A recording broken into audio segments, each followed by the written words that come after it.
ప్రియమైన సాధక, ధ్యానంలో కూర్చుంటే ఆలోచనలన్నీ మనసంతా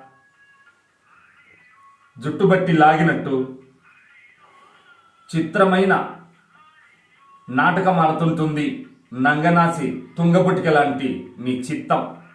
మరి ఆ చిత్తానికి మందేమిటి అంటే నీ చిత్తం, నీ మనసు వీటన్నిటికు నిత్య సాక్షిగా ఏ స్వయం జ్యోతి ఉందో దాన్ని గుర్తించాలి. అప్పుడు మాత్రమే నీకు ధ్యానం అనుభూతినిస్తుంది. పూజ కంటే స్తోత్రం కోటి రెట్లు గొప్పది. స్తోత్రం కంటే జపం కోటి రెట్లు గొప్పది. జపం కంటే ధ్యానం కోటి రెట్లు గొప్పది. ధ్యానం కంటే సమాధి కోటి రెట్లు ఉత్తమం. జ్ఞాన దృష్టి అన్నిటికంటే ఉత్తమోత్తమం. కనుక జ్ఞాన దృష్టితో వర్ధిల్లు మిత్రమా. ఎప్పుడు ఒకటే తరగతిలో కూర్చుంటానంటే నువ్వు అవివేకివి. స్టెప్ బై స్టెప్ ఎదగడమే వివేకవంతుని ధీరత్వం. జై భారత్.